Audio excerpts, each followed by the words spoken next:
Et bien le bonjour à tous et à toutes et bienvenue pour cette toute nouvelle vidéo qui va servir à ce que votre été soit le moins ennuyeux possible avec la présentation de 3 jeux qui sont déjà sortis ou qui sortiront entre le mois de juillet et celui d'août et qui méritent selon moi qu'on leur donne un minimum d'attention.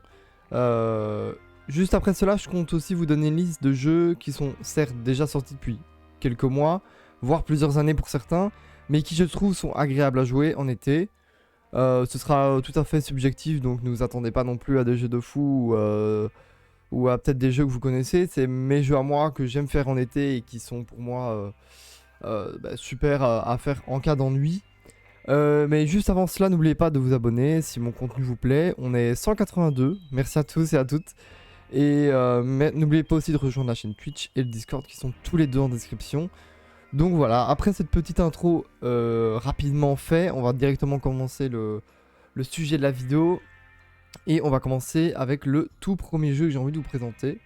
C'est clairement mon coup de cœur de cette liste, en tout cas des 3 jeux que je vais vous présenter. Et je tenais vraiment à vous l'exposer dans cette vidéo. Ce jeu il se nomme Scarf. Il est disponible sur PS4, PS5, Xbox One, Xbox Series X. Et il est sorti le 6 juillet, pardon. C'est un jeu qui va vous détendre grâce à son atmosphère idyllique et tranquille, qui raconte une histoire avec un monde riche où votre héros va devoir escalader, avancer et grimper sur des plateformes. Je ne vous dirai de l'histoire pour éviter tout spoil, mais c'est un jeu avec une histoire narrative dans un monde agréable à parcourir après par exemple une journée stressante où son gameplay est centré sur la marche et des plateformes qui vous demanderont parfois un peu de logique, ce qui est voilà. Je finirai par dire que c'est un jeu qui vous permet de voyager et de rêver tout en restant chez vous. C'est tout simplement tout ce qu'il faut en cette période d'été. Et voilà, c'est clairement, comme je l'ai dit au début, mon coup de cœur. J'ai été agréablement surpris par le gameplay. Et forcément, oui, je l'ai déjà acheté, je l'ai sur PS5. Peut-être que je vous ferai une vidéo dessus, je sais pas, je verrai bien. Si vraiment j'ai adoré, là je suis au début du jeu, mais en tout cas, ça reflète bien les attentes que j'ai eues par rapport à ce dernier. Donc voilà, je vous le conseille vraiment. Ça va vous permettre de vraiment de vous détendre, voilà, de découvrir un nouveau monde, une histoire narrative intéressante. Donc voilà, c'est très très intéressant à le faire. Alors, on a aussi, pour le deuxième jeu, c'est forcément un jeu un peu plus connu. Nous avons forcément l'excellent F1 Manager 2023. Lui, il est sorti sur PC, PS4, PS5, Switch, Xbox One, Xbox Series X. Donc il est un peu sorti sur toutes les consoles de toutes les manières. Et lui, sa date de sortie, c'est le 31 juillet. Donc il n'est pas encore sorti. Moi, je tourne cette vidéo le 25, donc il sort dans 6 jours. Il s'agit du jeu de simulation de gestion de course officiel des championnats de Formule 1, de Formule 2 et de Formule 3 en 2023. Et du deuxième volet de la série F1. Idéal donc pour tous les fans de ce genre. Personnellement, j'en suis pas un. Mais je trouve ça important de le placer dans cette vidéo.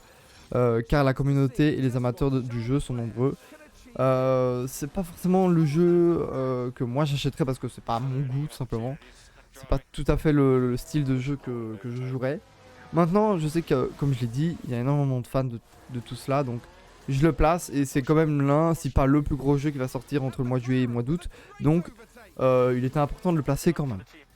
Et pour finir, sur les 3 plus belles sorties de cet été, selon moi, je place Exoprimal. C'est un jeu multijoueur dans lequel le joueur doit lutter contre des hordes massives de dinosaures et de créatures préhistoriques mutantes. Alors oui, ça a l'air un peu tiré par les cheveux comme je dis, quand je dis ça, mais vous allez voir, c'est intéressant. Je vous mets en même temps le gameplay dans la vidéo, comme ça vous pouvez voir. Alors le jeu est sorti sur PC, PlayStation 4, PlayStation 5, Xbox One et Xbox Series. Et il est sorti le 14 juillet. Le jeu il se passe dans le futur, vous contrôlerez donc un espèce de robot bien armé qui, comme je l'ai dit, devra se battre face à des vagues de dinosaures mutants qui auront comme seul objectif de vous éliminer. Vous pourrez jouer différentes classes comme tank, assaut et soutien. Ce jeu demande à être stratégique, à avoir des réflexes et un bon sens de l'esprit d'équipe. C'est important, forcément le jeu est en coopération, multijoueur, donc c'est important d'en avoir. C'est vraiment le jeu parfait pour vous défouler entre potes. Donc je vous ai mis 3 catégories de jeux. Un plus détente, un de simulation et un pour se défouler. Et moi je compte le prendre, franchement, et je compte peut-être même le tester sur la chaîne YouTube. Je vais voir en fonction de si vraiment le jeu est bien, mais Il a l'air cool et comme j'ai dit, le scénario et le jeu a l'air un peu tiré par les cheveux, pardon. Mais franchement, quand on le regarde comme ça, quand on regarde le gameplay, ça donne quand même envie. Donc c'est pour ça que je l'ai mis dans cette vidéo. Et voilà, n'oubliez pas le 31 juillet. Pardon, ça je me trompe avec le F1, mais il est sorti le 14 juillet, donc il est déjà sorti. Donc n'hésitez pas à aller l'acheter ou à aller regarder des gameplays sur YouTube. Vous allez voir, ça a l'air vraiment cool. Voilà. Donc ce sont clairement les 3 plus belles sorties de cet été selon moi. N'hésitez pas à rajouter en commentaire ce que vous attendez le plus. Et avec cela, je referai peut-être une deuxième vidéo. Maintenant, passons à ma fameuse liste de jeux qui sont déjà sortis, mais qui, selon moi, encore une fois, pourraient vous occuper en cas d'ennui. Je précise que cette liste elle est totalement personnelle et subjective et que je vous présente car elle me permet de jouer sans m'ennuyer au bout de 10 minutes. Voilà.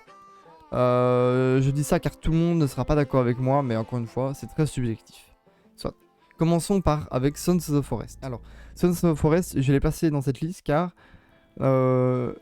il y a eu de nombreuses mises à jour depuis que j'ai fait le let's play sur la chaîne. Vous pouvez encore aller le voir, je crois qu'il date d'il y a 3-4 mois. Il y a eu au moins 5-6 mises à jour. Et que maintenant, je pense que le jeu est bien plus complet au niveau de son histoire et de son gameplay. Donc je pense qu'il est intéressant d'y rejouer. Et c'est pour ça que je l'ai mis dans cette liste. Surtout que à l'époque, on s'ennuyait. Enfin, moi personnellement, je m'ennuyais pas trop. Et je pense que maintenant, avec tous les ajouts qu'il y a, je pense qu'il serait intéressant d'y rejouer. Et je pense que vous pouvez passer une bonne semaine à le faire. Ensuite, si jamais vous voulez avoir peur, seul ou accompagné, je vous conseille forcément le bon Phasmophobia ou Inside the Backrooms. Alors Phasmophobia, pour ceux qui connaissent, j'ai déjà 3-4 vidéos sur le jeu. Très bon jeu d'horreur. Il y a encore eu des ajouts, de nouvelles cartes, etc. Franchement, vous pouvez passer de très bonnes soirées avec vos amis, ou même seul, pour ceux qui sont un peu fans d'horreur et de flip. Je vous le conseille, c'est une bonne référence d'horreur. Et Inside the Backrooms, celui-là, on l'a fait en vidéo. Et franchement, j'ai rarement eu aussi peur sur un jeu vidéo.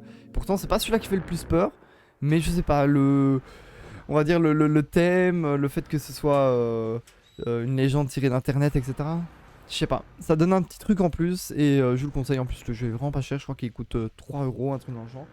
Donc voilà, et vous pouvez le faire aussi en multijoueur, donc allez-y, foncez, il est vraiment intéressant à faire. Juste après, et comment ne pas le mettre, nous avons forcément le bon vieux Minecraft qui nous a accompagnés durant toute notre enfance et qui cet été continuera à le faire. Alors Minecraft, je le place parce que c'est un classique et que moi j'y ai rejoué cet été et on a rejoué pendant 2-3 semaines et on s'est vraiment bien amusé. Oui, encore une fois, c'est un classique. Je sais que voilà, on va peut-être vous le citer dans plusieurs listes, mais pour moi il était important de le mettre parce que c'est clairement l'un de mes jeux préférés, si pas mon jeu préféré. Nous avons dans la même catégorie, même si c'est plus PVP, Rust. Forcément Rust, vous savez mon amour pour ce jeu, j'ai fait aussi quelques vidéos sur la chaîne pour celui-là. J'adore Rust, franchement on y passe de bons moments. Je vous ai fait même une vidéo, ça donne quoi Rust en 2023. N'hésitez pas à aller la voir, vous avez mon avis complet là-dessus. On a aussi 7 Days to Die, qui reste un jeu de survie, si pas pour moi l'un des meilleurs jeux de survie au monde. Où on a toujours de choses à faire et même si vous l'avez déjà fait, refaites-le avec vos amis ou même seul. Donnez-vous des objectifs, hein. Essayez de ne pas vous ennuyer, ne soyez pas juste sur le jeu en faisant la quête principale et c'est tout. Donnez-vous des objectifs, faites 7 Days to Die, essayez de survivre le plus longtemps. Voilà.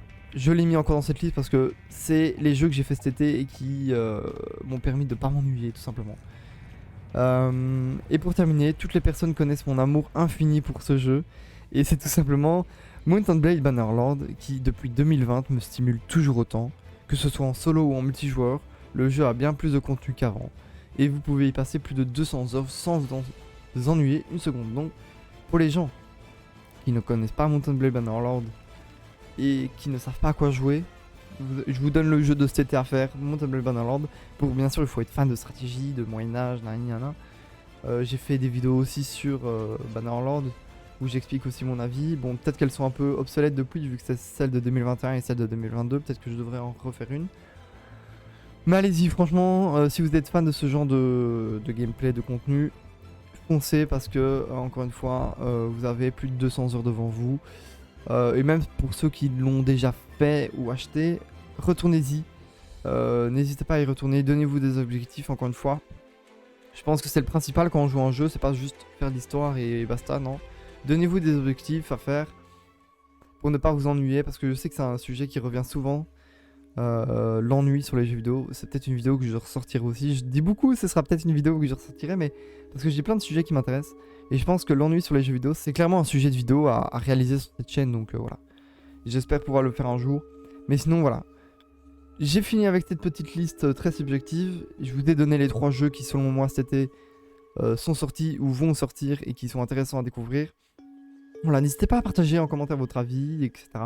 Je serais très content de les lire et de pouvoir entendre un peu votre avis par rapport à cette liste que j'ai donnée et peut-être même donner un conseil ou deux sur des jeux qui seraient intéressants à faire cet été. Donc voilà, n'hésitez pas à le faire. Encore merci à tous et à toutes qui se sont abonnés. Merci à tous et à toutes qui vont le faire.